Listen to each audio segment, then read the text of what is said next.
Welcome to Tamarindo Podcast, hosted by me, Brenda Gonzalez, a political nerd and nonprofit capacity builder. And me, Ana Sheila Victorino, a queer well-being enthusiast and mindset coach. We are a Latinx empowerment podcast discussing politics, culture, and how to keep your calma with well-being practices and self-love. Welcome to the show. Woo!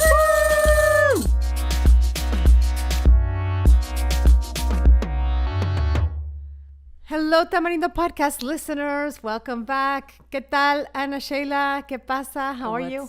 What's up? Hola, Brenda. Feliz. What day is today? Lunes. The week, I don't even know what day it is. We're recording a little before. Yes, it's a Monday. Feliz. And you were just in my favorite place on earth.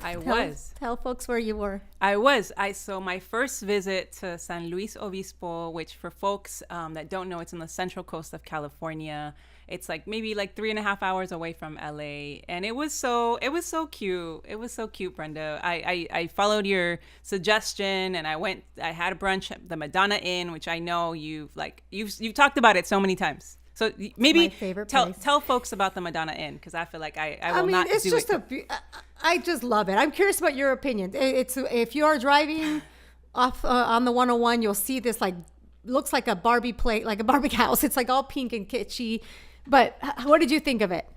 I mean, I thought it was kitschy. I didn't know how to say that word, Brenda. I was like, what's the word? I'm pretty sure neither of us pronounced it correctly. But I was calling it quiche because I like a quiche, like the thing you eat. I don't know how to say it. También. Eso también es.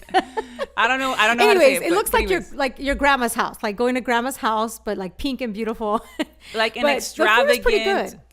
Extravagant, all the colors, just throwing all the things, all the flowers, it is worth visiting. It was very fun for the experience. And then I also went to those hot tubs that you recommended, those private hot tubs, yes, which is a wonderful experience. So thank you for that. It's called Sycamore something, no? Sycamore. No sé qué. Yes, we will put that in the show notes, y'all. But if you are wanting to do, this is a great calma. I'm gonna put it in my calma. But if y'all are looking, there are so many. If y'all live in Southern California, there are so many beautiful places that are not too far that allow you to feel like you are somewhere else for a weekend. And I think we all need that every so often, especially during heavy times, y'all. So San Luis Obispo, recommend Madonna Inn, the Sycamore, these amazing mineral spring hot tubs. Really recommend that. And then what else? And then just the coast. It's absolutely beautiful. There's so many beaches that you can go to.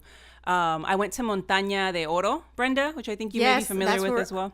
Right. We camp there almost every year. So yeah, it's awesome. Yeah. So if y'all are looking for a weekend recommendation, I highly suggest San Luis Obispo. So that was my weekend. It was wonderful. So thank you for the recs, Brenda. Yeah, I'm so glad you enjoyed it. It's such a special place. And shout out to our listeners in the Central Coast. I know there's a few of you there, and I'm so glad. There's several. California's a big state. We got listeners everywhere. Shout out to, there's another Latina hosted podcast, Las Chicas Políticas, over there in the Central Coast. So we just love it. Yes. So what else? ¿Qué más cuentas? Well, that's I want to share who we have on the show, but is there anything you that you're thinking about, that you've been talking about? Whatever, all the things. Well, God, really heavy things. So we don't need to get into it now, but we'll just, right now, as you all know, we record a little bit before. We're getting ready for the American holiday. That is the Thursday of Acción de Gracias.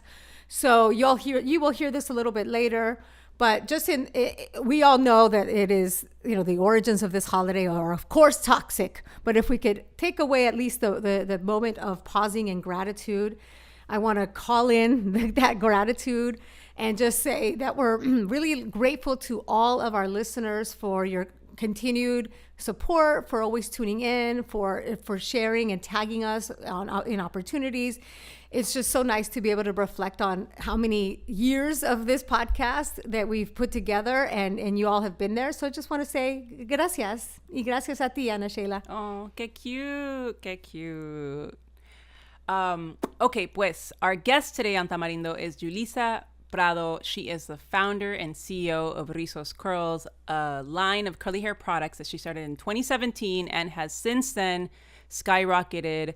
Brenda, I was really excited to have Julissa on the show. I feel like my curly hair is, everybody that has curly hair, we have a journey. There's a journey that we've all been on with our hair that's in part due to like racism, whatever you want to call it, right? But we've all been on a journey with our curly hair from like not loving it. We used to have very basic products even like 10 years ago, Brenda. So like curly hair lines are like a relatively new thing, and I believe, as far as I know, she is the only Latina that that's on this level where her products are in Target, they're at Ulta, that I know of, and she's been at this point featured in all the magazines. And I really love her story because I feel like it's a very like Mexican story in the sense that she's been like an entrepreneur since she was like a little kid, and you'll get to hear that. You always like, it's so like in our DNA to be just like entrepreneurs and like having our side hustles a lot of times because we have to, right? But I think it's really beautiful to see just her story and ¿qué más? And one thing I really love about it is that like if you look back at like what she was doing before she started this, like it was always there, like her path.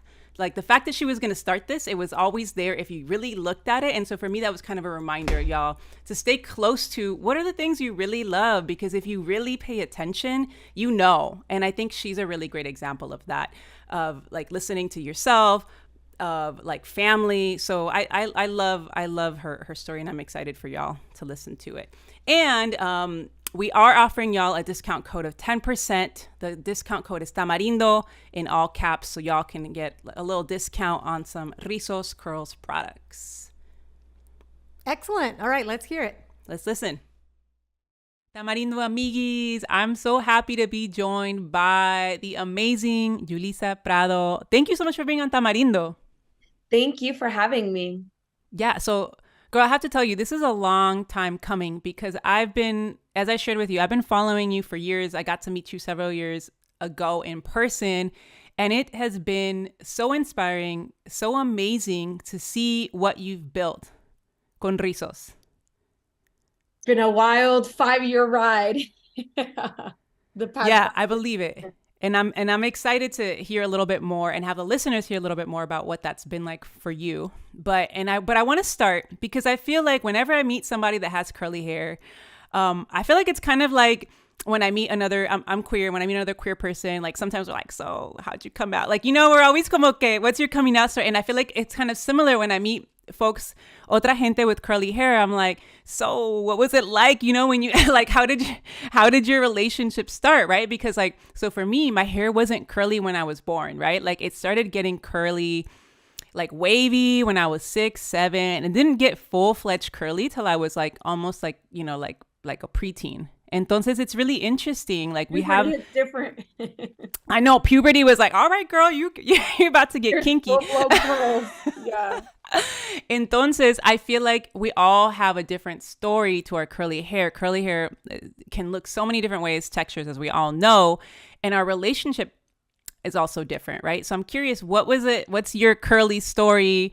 Yeah. So I think I was the opposite because I feel like my hair was even curlier when I was little, and Okay. it's gotten a less curly as I've gotten older. But definitely when I was little, it just like, I do feel like my texture was tighter, but maybe it was just because it was shorter, but it would be like more out, So even I have pictures of me when I'm like in elementary school or like little, and my mom put in a ponytail and it would just like, it wouldn't even come down. It would just like go up. It was just so curly.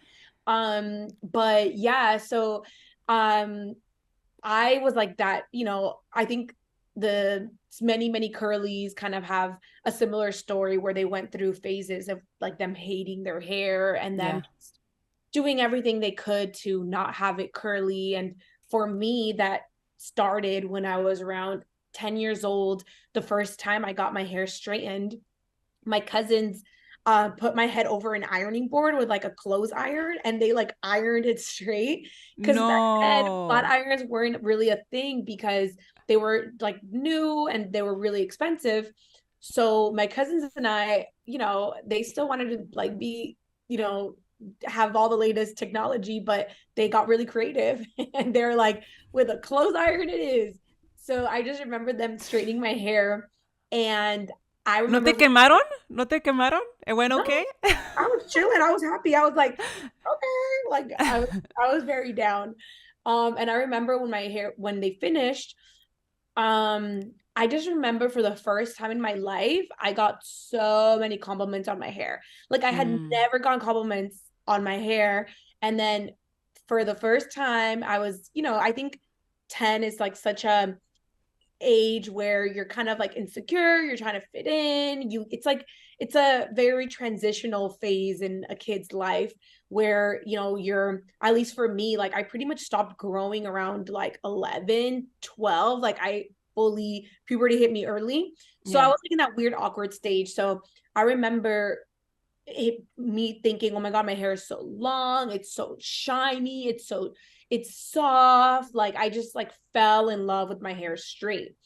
And I fell in love with the compliments and like I feel like the way that people viewed me with my hair straight. And so I was just like addicted to straightening my hair after that until high school.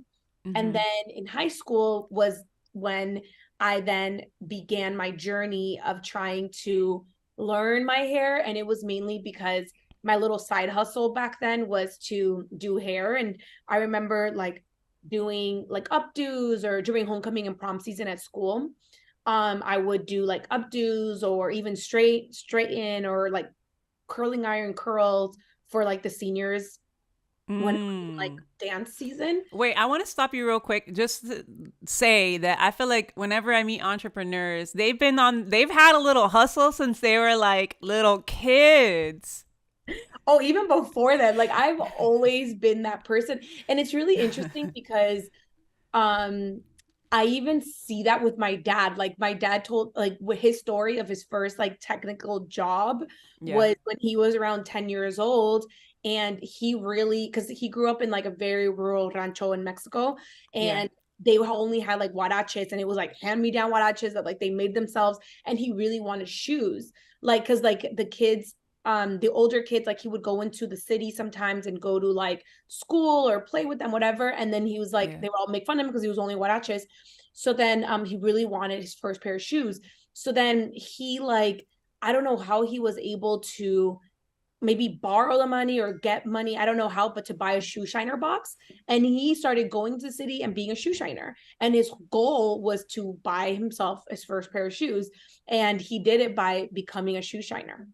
Wow. So that was like his first job. And I was like, that's so funny because that was me. Like I was the kid that was like always had a little hustle, or I would sell like the dumbest things. Like I would be like, oh, I'm even like anything. Like I would make like a cute notebook thing. Like sometimes back then we used to have these binders, and then you would put like cute collages on your binder sleeve. Yeah, girl, I know. So like I would be like, oh, I'll design a binder thingy for like $3 or whatever, and then I would like, or I remember burning CDs for people. I would be like, all right, if you give me $5, I'll burn you whatever CD you want, or like I don't know, like things that are now probably illegal, but you know. I freaking love that. Okay, so back to where we were. So you're in high school doing girls' hair. ¿Y qué pasa? So then, I grew up in, predominantly Black and brown neighborhoods here in LA. So the majority of people's hair who I was doing, most of them had textured hair. It was very rare that someone actually had straight hair. And I just remember thinking like, that's crazy. I don't know how to do any of their real texture hair, including my own. So then I started on this journey of trying to learn my own hair. And definitely wasn't easy. I remember trying everything out there. I remember like just doing the most, trying to find out, learning, reading everything I possibly could about curly hair, like asking people, just like saving my money and buying like any product that was even slightly for curly hair. And back then the curly market was like so different than it is now. Now there's like a lot more products, there's a lot more education. Back then it was like one brown Pantene Pro V bottle that felt like you were putting conditioner in your hair. There was like John Frieda Frizzies pump that was pretty much all like, the silicone oil. Like it was just like not what it is today. And clean beauty like pretty much didn't exist. Right. So I just remember like going back to my house and being like, you know what, like my grandma's been teaching us and she's been doing natural remedies like with natural ingredients for my hair, for my scalp mask, for everything, like for my skin. She's always taught us like all these things. I'm like, I'm just gonna make my own, like all of these suck. So I just remember doing that. and I started making my own concoctions. I was using like, whether it was flaxseed, seeds, to boiling them and making like a gel, or using lemon as like a sort of hairspray, using mixing aloe vera in there for, shine, or for my scalp, like, or mixing different oils in there, etc. Like, I just remember kind of like doing my own thing, and then it worked. I started wearing my hair natural, and right away, the first day that I wore my hair curly, like, to school, just all down, it was like, that changed my life. Like, after that, nobody was asking me to do the Selena updos. No one was asking me to like flat iron their hair. Everyone was asking me how to wear their hair, help them with their curly hair. So was this as early as high school? I was that a you were freshman. when you were working on your concoctions, where you were like up in the lab, aka I don't know, your garage bedroom? Yeah, I was around 15 years old. Damn. Yeah. And then you just like right away felt that difference. Yeah, it was I think that for me it was almost as if learning to love my hair, not only learning to style it, but learning to love it, like getting the same feeling that I got from having my hair straight, but with my own natural curly hair, and feeling like feeling like I looked beautiful, feeling confident, and also kind of like owning the person that I am with my natural, textured hair. I think made me a really confident human, made me like fall in love with so many other parts of me that I, was embarrassed about, or things about me that I feel like, a lot of kids that grow up, low income, or around, or, from with immigrant parents, like just little things that, society might make fun of you for, but it's like a part of your DNA. And I think all of those things, it was almost like, I was like, fuck that. Like, I love me. Like, I love this. I love that. I love that my dad drives this beat up old car. I love that this. I love that. Like, it was just like ridding myself of all of these, all of these, like, all this shame that I carried, all of this like resentment against myself that I carried, and just stepping out as like, you can't tell me nothing. Like, I know who I am. Yes, I love that. And I love, like, your hair sort of representing you, like embracing more of who you are, and who you were at that time. That's so beautiful. Yeah. Entonces, so how did it go from like working on your natural concoctions to really like actually launching Rizos Curls? Yeah. Like, how did that actually happen? So it was a really long journey, because I remember even back then when I was in high school, I was doing these concoctions, and I was also helping people with their hair. I was meeting these undercover curlies, people that you would never know have curly hair, because it would straighten it. I would meet them everywhere. Like, I would meet them at school, in the bathrooms. I would meet them when I would go out. I would meet them in the grocery store. I would meet them everywhere. And I was like constantly almost having these like little curl classes, and constantly like giving little curl recipes, like giving little curl consultations, like helping people with their hair. And it followed me. Like, I remember doing that throughout high school, throughout college, throughout grad school, my whole life. Like, I was constantly meeting these undercover curlies and helping them with their hair. And I remember throughout this process, I never even considered going into hair, or like that being something that I do as a career. Like, I was always on the path of, back then I wanted to be a lawyer, but I changed into business. But I was always on a path of either like law, politics, or business, Yeah.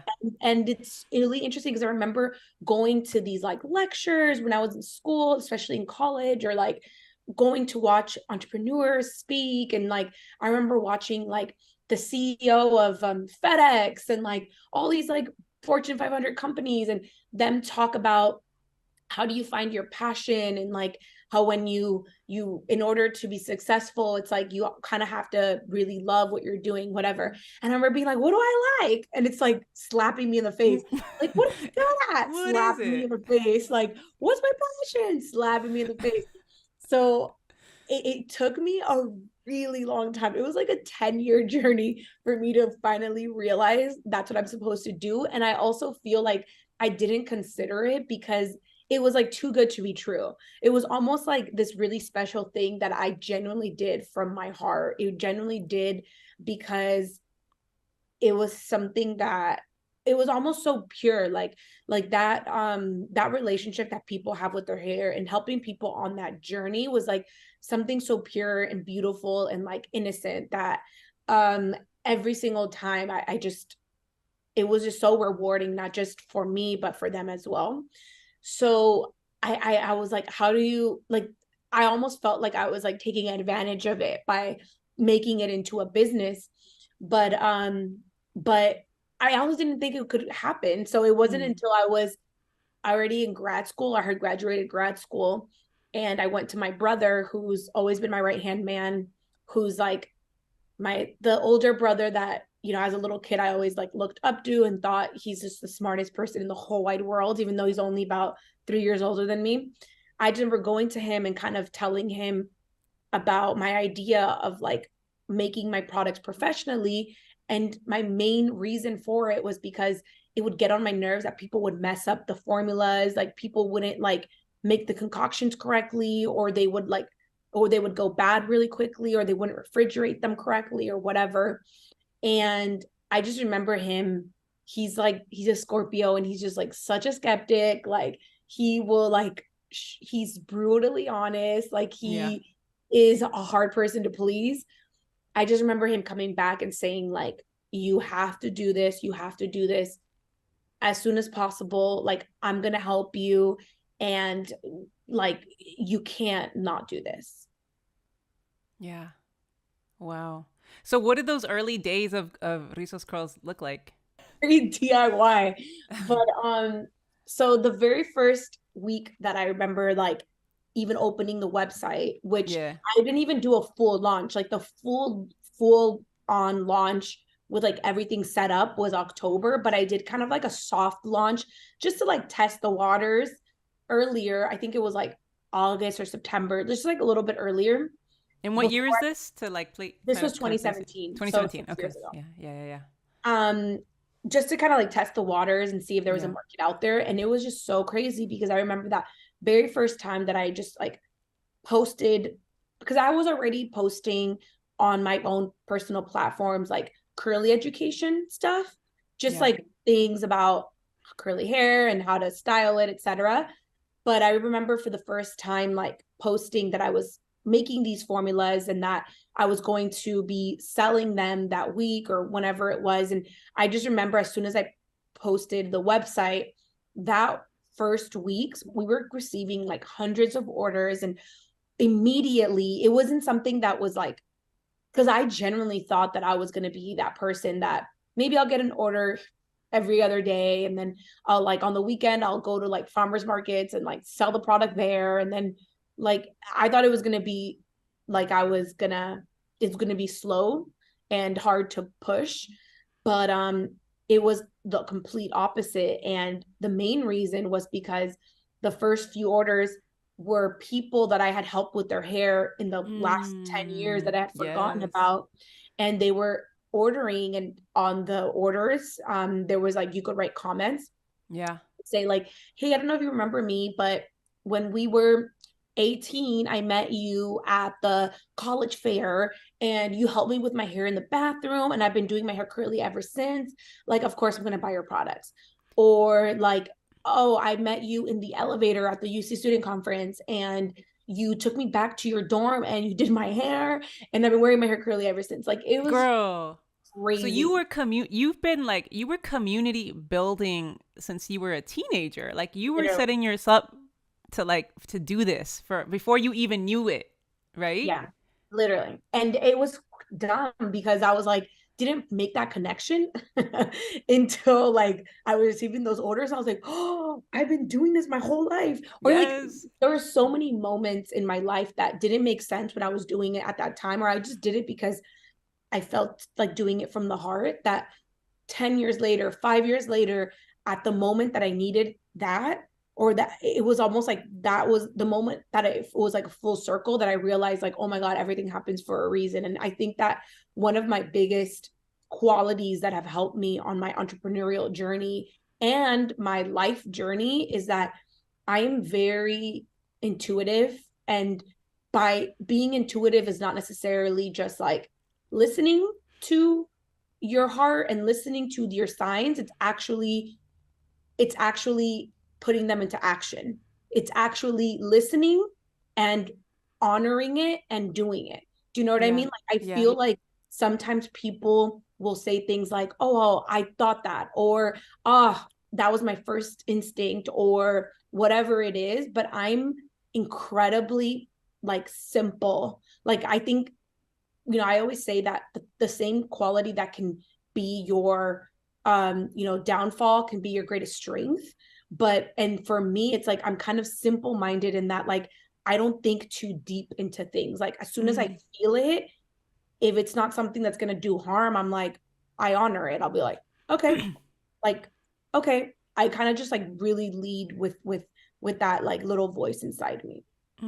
So I this is so beautiful because I feel like you've learned how to listen to yourself, right?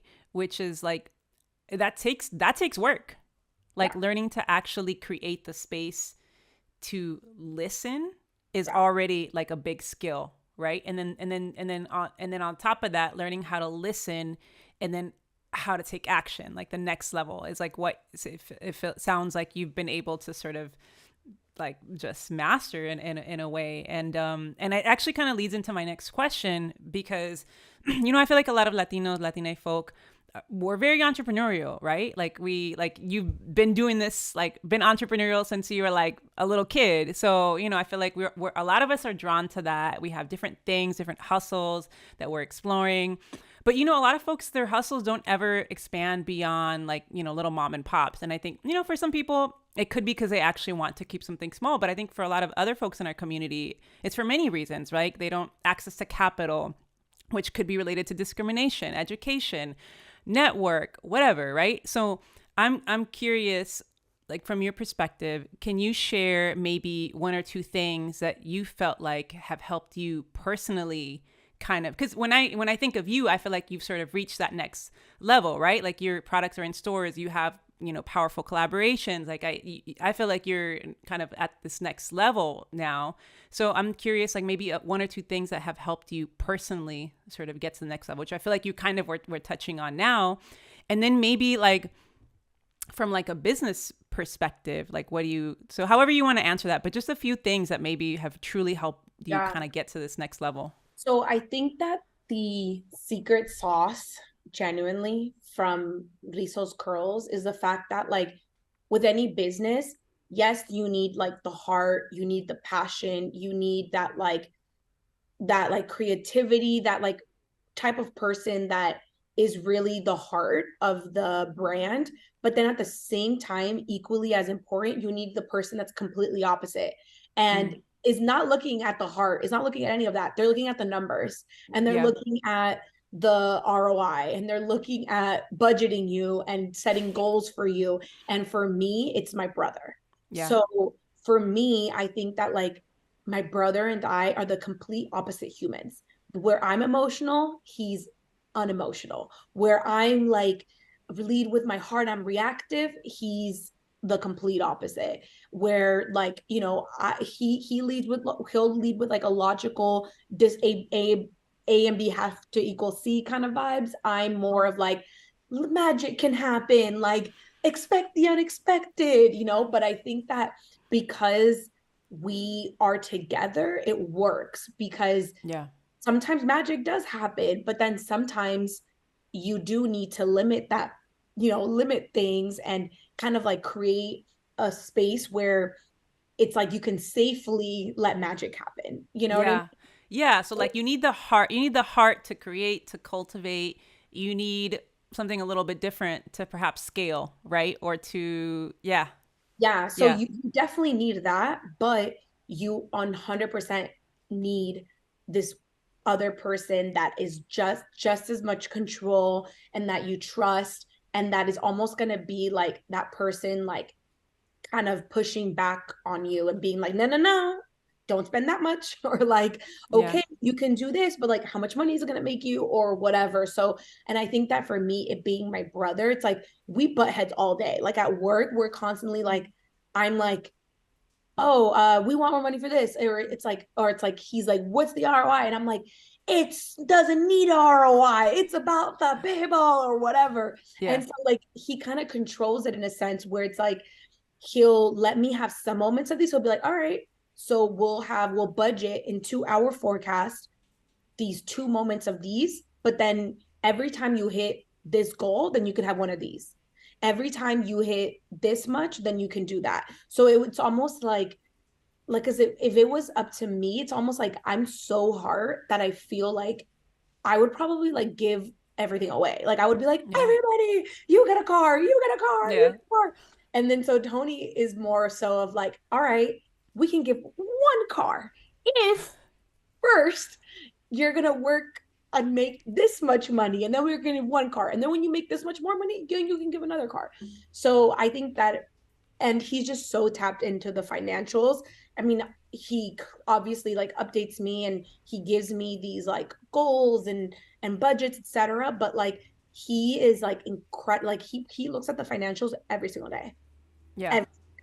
So like we need that level of passion to the business, but in completely different areas. Yeah. So really like what I'm hearing is like the people that you work with, like your team, making sure you trust the people that are on your team and making sure you truly are complementary. Yeah. Literally, like you can't have too many people that think like you. Like if anything, I love having my brother around, and as much as like we'll bicker and like I'll be like, oh, he doesn't get it. It's like that's actually where the magic happens, because when he does get it, when he and I very rarely like are on the same page, that's when something amazing happens. Or like, or even the back and forths, like the original idea, he'll challenge me because he does not care to hurt my feelings. So he'll be like, that's a bad idea or whatever. And so that like, it's almost like it pushes me to come up with something that I wouldn't have done otherwise if it wasn't for someone that's like, that's that, you know what I mean? Like that different in my thinking. Yeah. So, I mean, it sounds like, there is a little bit of like sort of sibling bickering that happens, but you still have to like create the space to actually be able to hear each other and learn from each other in order to arrive at this, like, you know, whatever you actually move forward with, and like knowing and that you can learn from each other. So it feels like even though there is this bickering, there is a space to like listen to each other. Like the bickering is like part of the beauty of it, though. Yeah, I feel that. I have a brother that's close in my age too, so I know it. I know it well. That's our process. It's almost like it's mainly coming from my end because I just get very passionate, but it's just like that's the beauty of it, you know. It's like that's our process. Yeah. Thank you for sharing that. Okay, so I think we probably have many listeners that have, you know, a range of curly hair.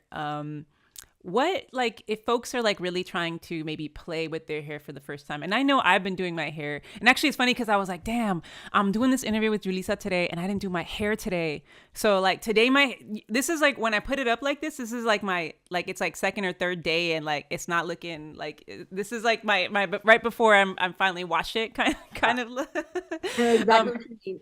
Yeah, I'm like, I know you know what I mean. So anyway, like, what recommendations do you have for folks that maybe have been doing their curly hair the same way and they're kind of wanting something fresh, or maybe have never even learned how to really like bring out the best in their curly hair? My biggest recommendation I can give people, it's like experiment with your hair and also have like different looks that you want to go for, because not every day. So when I do my full hair and I want it like extra volume, extra definition, extra everything, I call that my glam day. And then I'll have my like soft curl day where it's like I don't really have any hold. I embrace some frizz. Like I'm mostly just putting like moisture and oil in my hair. I'll have like updo style days. I'll have no product days. So I'll have like various different versions, and I kind of just like listen to my hair, and I don't always put so much pressure on it to be like glam all of the time. Yeah. And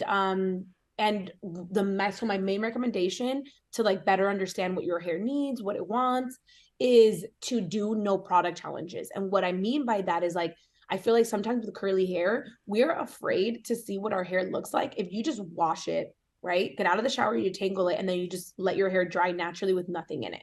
Yeah. Just what does your hair look like with absolutely nothing in it?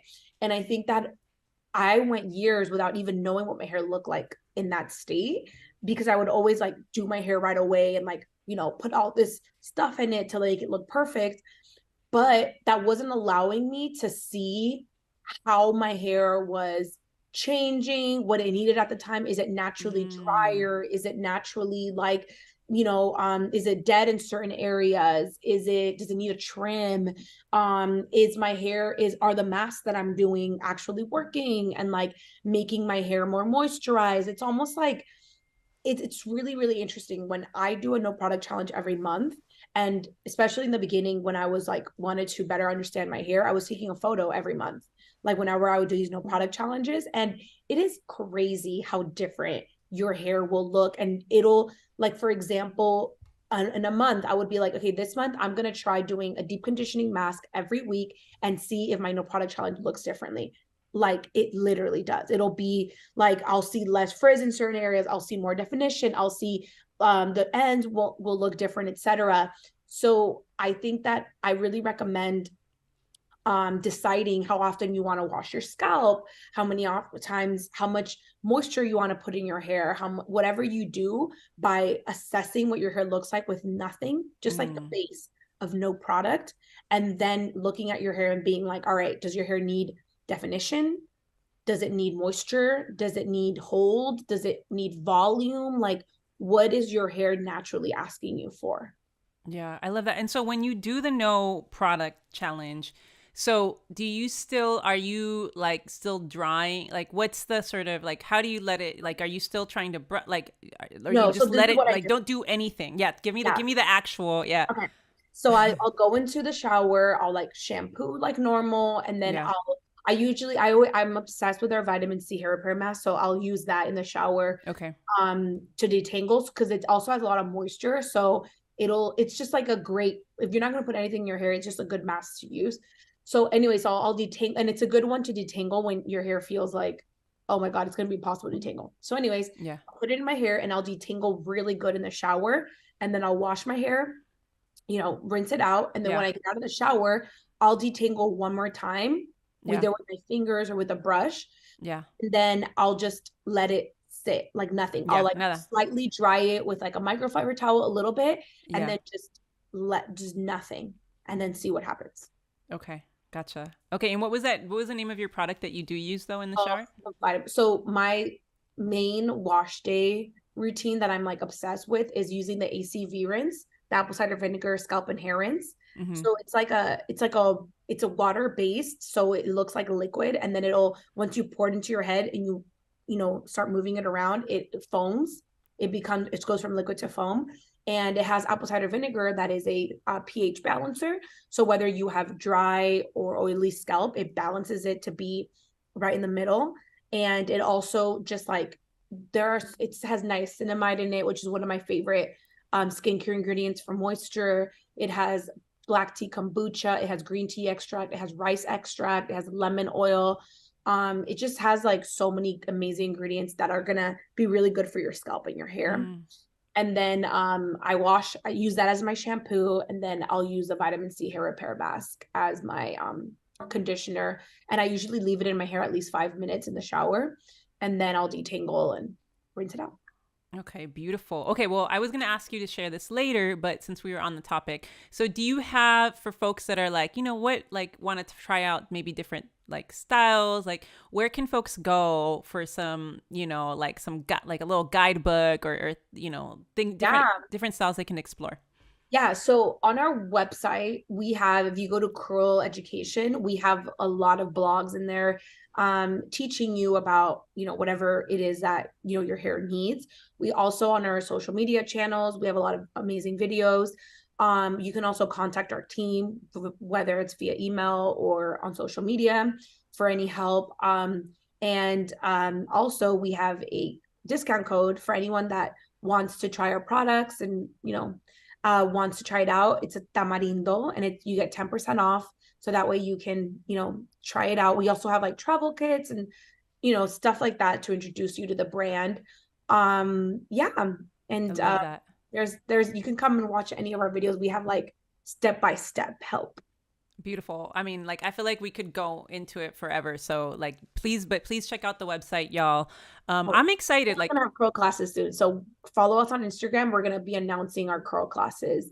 yeah. Okay. For Beautiful. Tell me about that, because actually one of the questions I did have for you is like, well, first, like I am actually currently excited to try out like different, because I feel like, I mean, I've loved my curly hair. It feels like such a powerful part of me. I know obviously you feel that feel that way.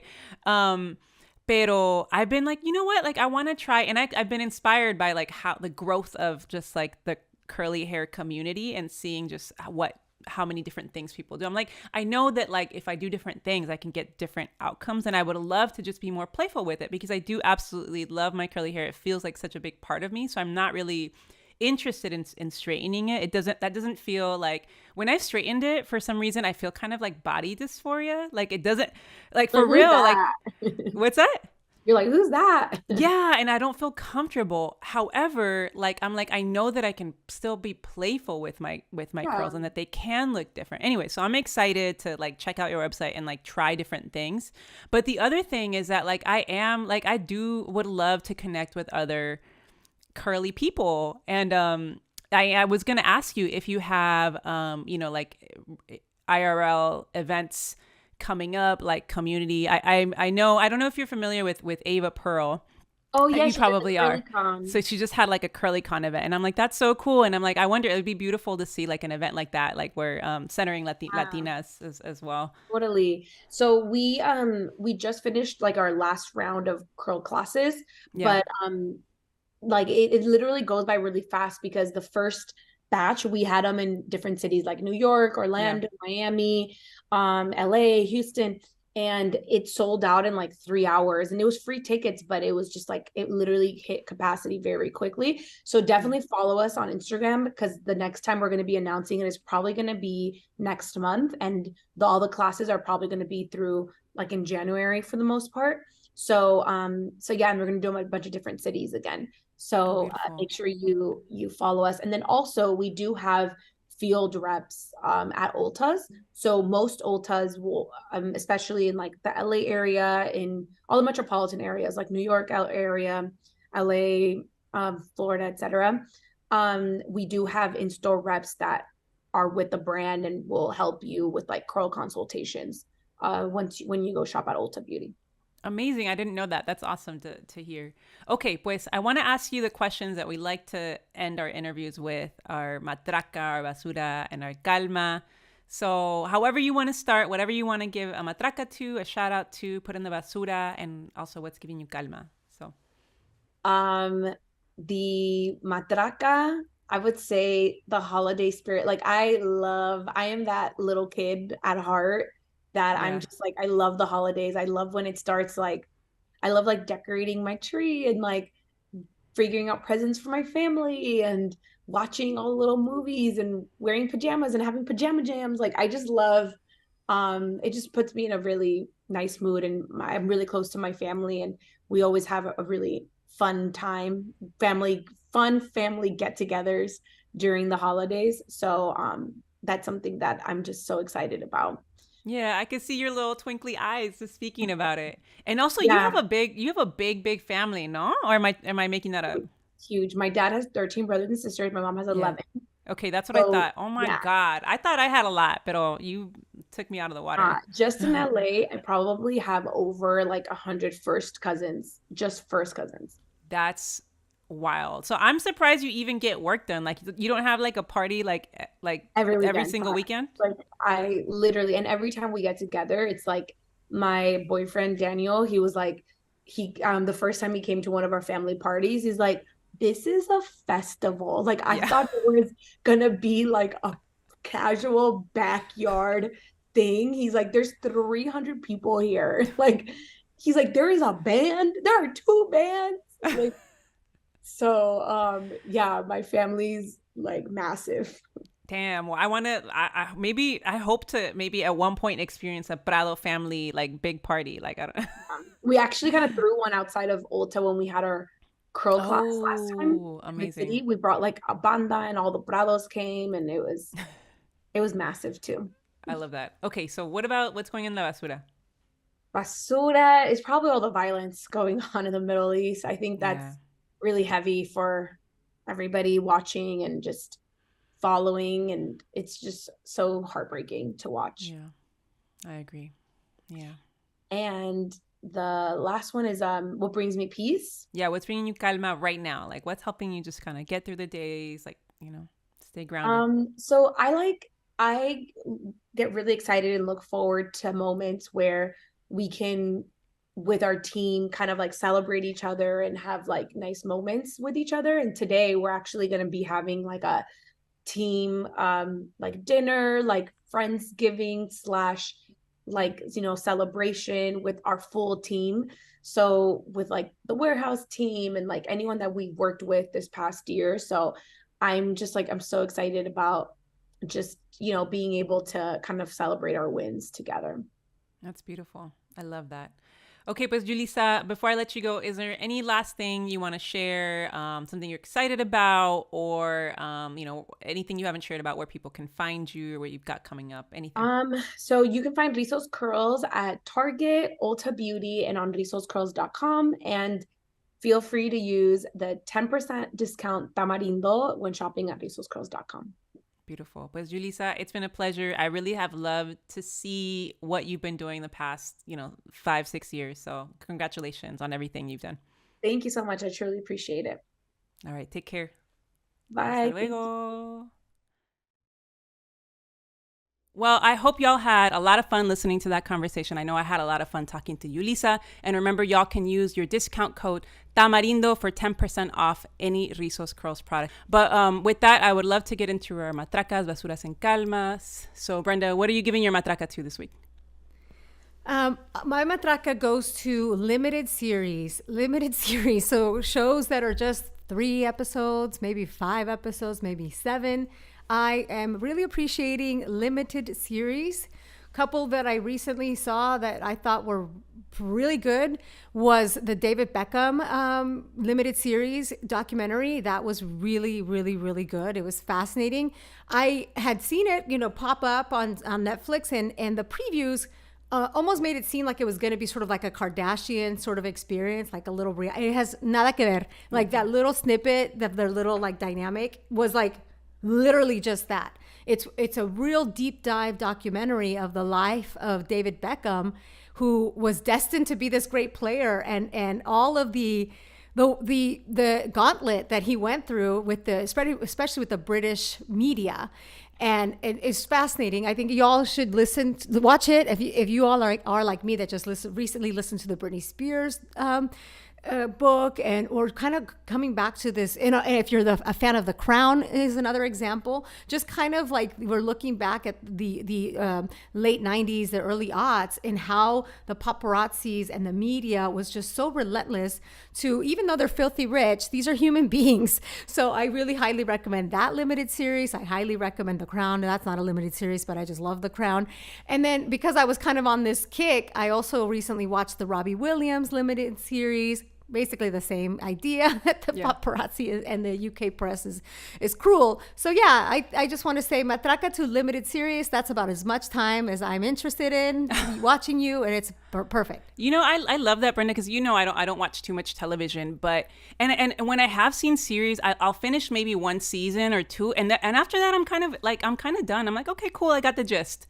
So I'm into that. Except when you really love it and you're like, I want to know what happens next, even though none of it's real. But yeah. Hey, one quick on sound check. You're coming in a little hot, so just kind of like maybe you were just fine. Just like kind of keep that whole side thing a little far. Yeah, that's perfect. Okay, yeah, cool. Or just like don't like occasionally you're like going. So try. Yeah.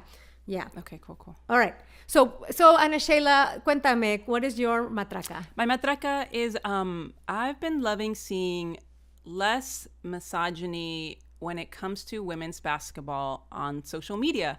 So to give you the background, y'all know you may know that I'm a big basketball fan, both men and women's basketball. And one of the things that's been really frustrating in being a fan of women's basketball specifically, as whenever a news outlet, a sports news outlet would share a post of like women's basketball, like anything, Brenda, like sin falta, you would see like hundreds, whatever, depending on how big the outlet is, comments from men that need to say how like nobody's watching, nobody's going to the games, like like I see, like so frustrating, right? Basura to the men in the comments always. Yes. But what's been cool is that we've been making some progress. Last year was really great for women's basketball. College women's basketball really got a lot of hype. There's some really amazing players in college women's basketball. And so a lot of folks actually watch way more women's basketball than men's basketball, which is like incredible. And that has started to turn the tide on how people talk about women's basketball. So I remember I was like, I was on some sports post and someone made that kind of comment about how like no one watches, or like they're so bad, like women are bad at basketball. And then in the comments, instead of, usually the usual thing is like all the bros like jump in, like like, como dándole high fives, like virtual high fives. But like the comments were actually not that. They were actually putting him down for saying what he said. And I'm like, wow, like, estamos haciendo pasitos. And it was just really heartwarming to see less misogyny. So it sucks that I have to like applaud for like little changes. But you know what? I will take anything I can get. So I'm applauding that. Matraca to that. Yes, that is great. I think that I've been talking to a lot of my friends about this, about when they have issues with their significant others. I say we got to approach everything like we train dogs. You have to actually encourage the positive behavior rather than putting down the negative. This works in my relationship, and I think it works.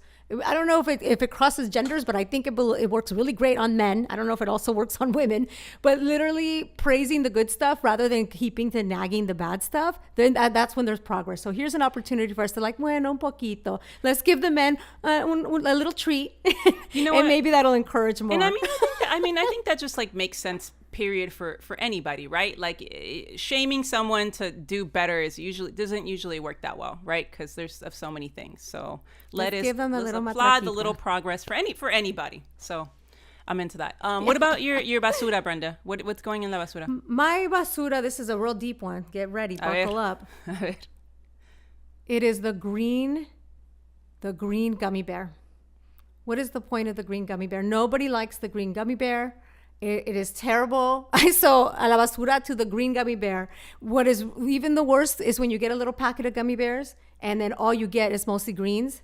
That is a horrible experience. One of the happiest moments of my life was I like the gummy bears from Mexico, las pasitas. They're better. I think they're called, no, panditas. They're better than the American ones. Agree. And in Mexico, they've already started doing this a while ago, and I'm pretty sure I gave this to Matraca. But they have los puros rojos, like they have a bag of just the red ones, which are the best ones. And I just think we should just eliminate the green one.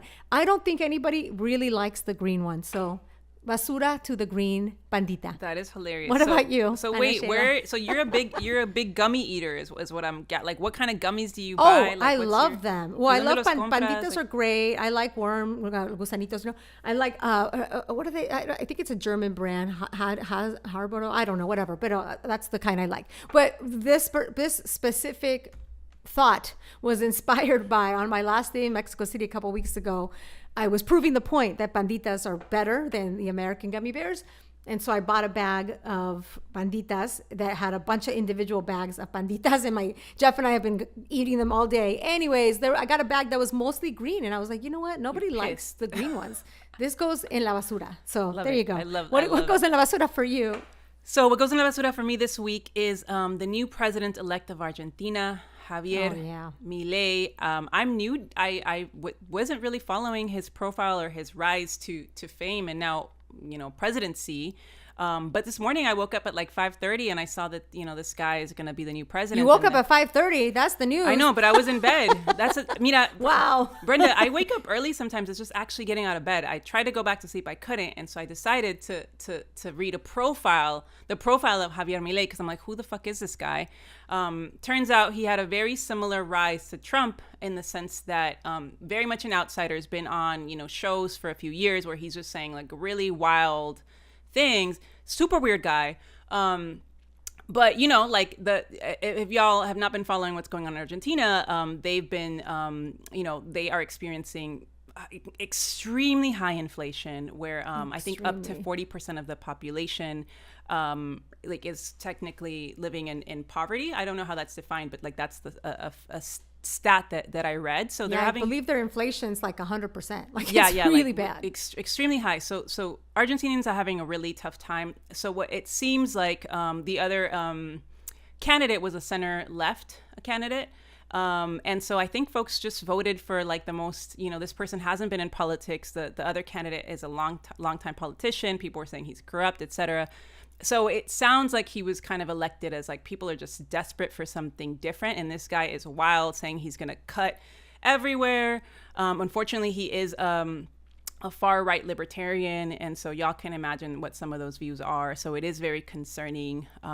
So I'm putting him in the basura. He's really weird, Brenda. I know a lot of things about him.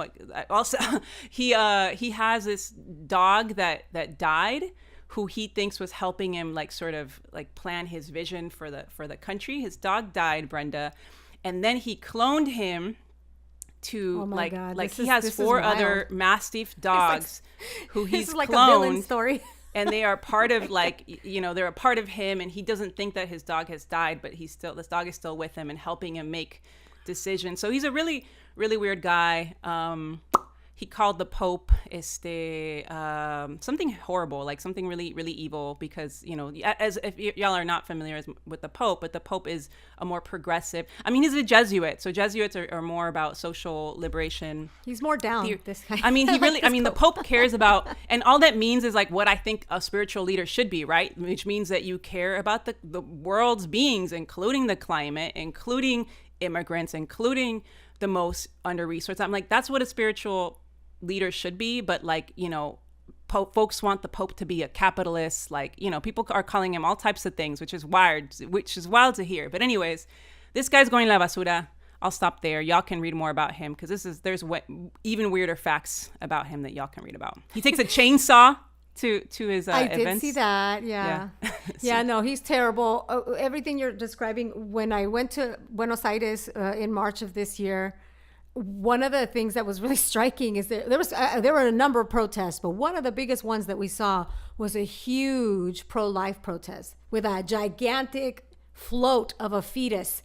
I mean, extreme.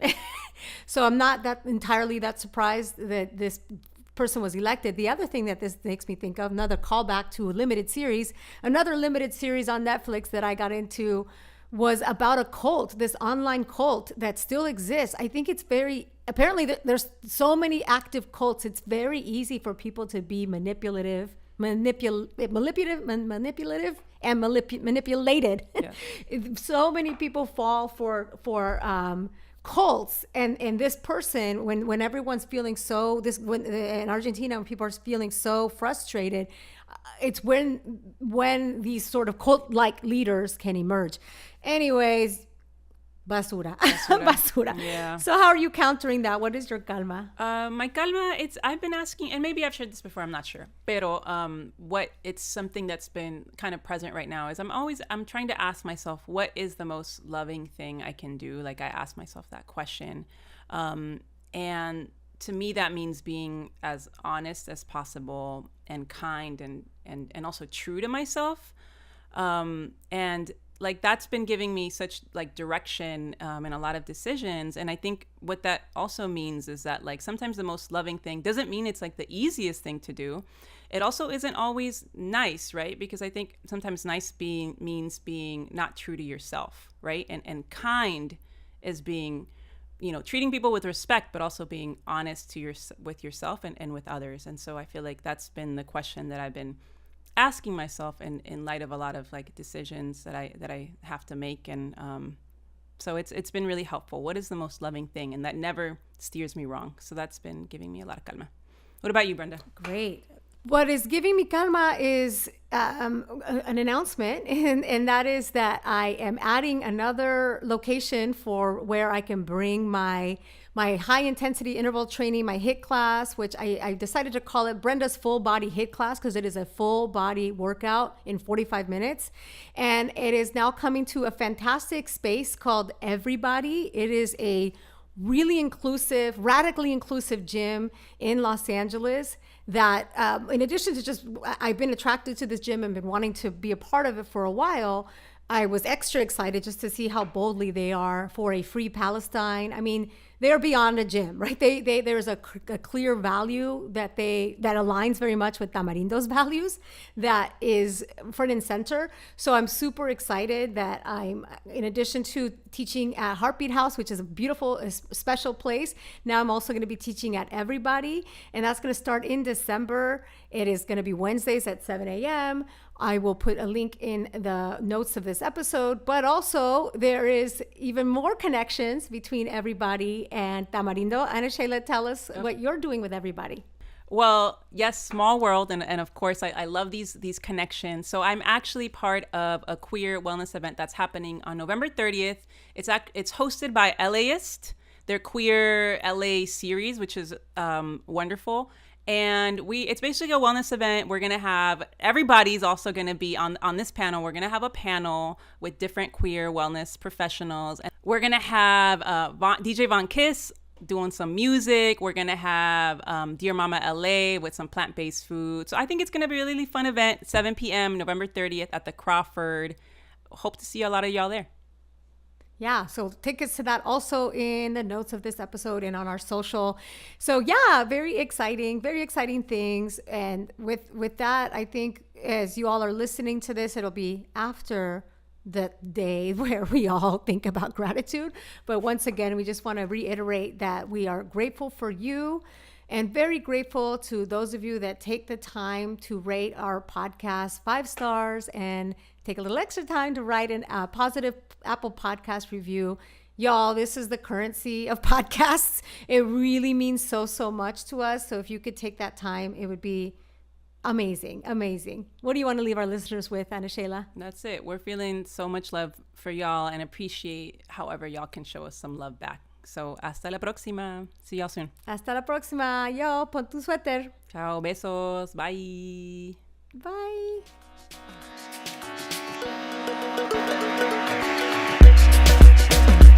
Tamarindo Podcast is Brenda Gonzalez and Ana Sheila Victorino, with production support from Josie Melendez and Augusto Martinez Delgado of Sonoro Media. Our theme song is by Jeff Ricards. If you like our show, please rate and review Tamarindo Podcast or share an episode with a friend.